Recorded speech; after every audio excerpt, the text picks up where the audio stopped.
On this episode of Art and Soul, we ran into two young musicians. Hi, I'm Ashley. I'm Mira. We are part of the PV Chamber Orchestra. We both play the violin. I am the concertmaster. And I am principal second violinist. We have been playing the violin for about 12 years now, since we were 5. And we've been in orchestra for PV for all 4 years of high school. I mean, my whole family, including both my mom and my sisters, all played some kind of musical instrument, and we all started when we were 5, so they started me, and I'm the last of the bunch, so. For me, my family is very musically inclined, and I remember seeing a San Juan Symphony Orchestra concert, and there was a violinist that was featured, and from then on I was interested. I had my attention got onto her, so ever since then I've been playing. Seeing how other people react to you playing, and just, I don't know, seeing how you're able to change someone's mood completely. I like how you can learn from other people from it. You can learn by other musicians, other teachers, even other kids, see how their reactions, how people's reactions are, see how it can help people, like even therapy-wise. It can help business-wise as well. And I don't know, it's like a cool thing that you can combine together, and it's not just like this pretty classical thing as well. It's also like something cool like we did, where it's just fun and have fun, do a lot of theory work, and you can just have a good time with it as well. People expect a certain level of just like being able to play. They expect you to be better than what you are. If you've been playing for a short amount of time or a really long time, they just kind of expect you to be at a certain level that you don't always meet up to, but you do definitely try your hardest to, and that was my problem. So what did you do to overcome that? I started working harder. For a long time I wouldn't practice as much, and then the last 2, maybe 3 years, it's just been like non-stop practicing. Okay, maybe not non-stop, but like practicing significantly more and being able to play in front of other people.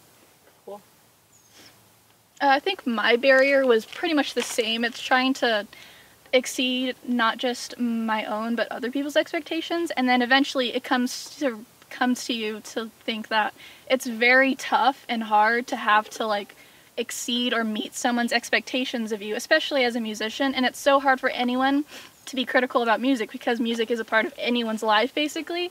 So if you ever play an instrument, you're automatically held at a higher expectation of someone. And it's really hard to exceed those, but then again, once you come around, it's all about just what makes you happy, and as long as you're happy with yourself, as long as you're satisfied with how much you practice, how happy you are with playing your instrument, and if you love practicing or performing, then I'd say that's a good barrier to get over eventually. And that's kind of how I got over it, is just not having to worry about other people's expectations, just like kind of, I wouldn't say not care about what other people think, because as a musician, that's literally what the whole purpose of being a musician is caring about what other people think and what they thought of your performance. But eventually, in the end, it's all you. You're the one who decided to play. You're the one who's playing. It's all up to making yourself happy in the end. So, for me, I think it's just kind of keeping me connected to the rest of my family, and like being able to talk to my kids and be like, oh yeah, I played that song and I used to play that instrument, and just being able to pass stories on to future generations. For me, I am going into college for music, so it'll definitely most likely be a part of my life, and I'm going in business-wise, so it's not always, it teaches people that it's not always just about performing or anything. There's also so many other aspects a part of music and business and occupations that you can have as well. And hopefully I can, after I do get my bachelor's degree, I'm wishing to get a master's in pedagogy, which is the study of individual teaching. So hopefully I can have my own studio, and I could probably like gear towards Native American students, since I am Native American and I wish that there could be more people or more Native Americans to learn such a great instrument, or just instruments in general, and it also helps exceed your education as well. So that's my plan.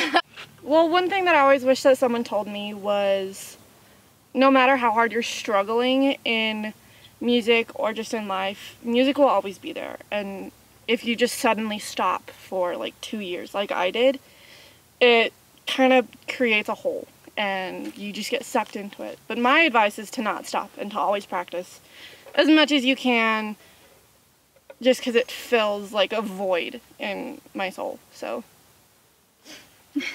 for me, anyone who's in music, I would just say obviously practice, but you know, it's okay if you don't practice every once in a while. You're going to be stuck in a rut for maybe a couple of days, weeks, or years.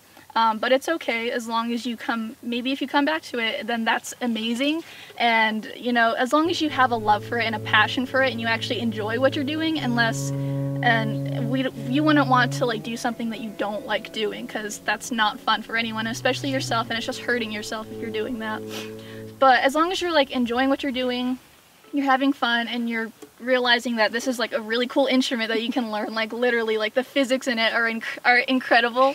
It's just awesome. And for anyone trying to get into it, I think like the violin is like one of the hardest things that you can ever get into, because unlike a guitar, there's no fretboards, there's nothing that can help you with intonation. It's all up to your ears, up to your mind, having the capability of being able to have that integrity and wanting to have that passion to keep this going. It's a really cool instrument, and I think going in music in general is also pretty dang great, so give it a shot.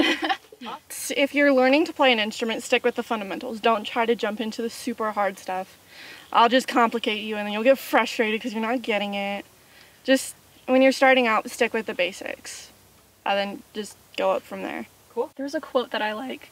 It's by Eleanor Roosevelt. It's, "No one can make you feel inferior without your consent," which I believe is so great, especially for me, because I have such a hard problem with having other people judge me, and I take that into heart, even though they probably don't even like care or anything. But I just take judgment, and I'm so critical on myself, so I think that that's a great quote to live up to, not just to music, but just to anything in general. So Done and done. Cool. yeah.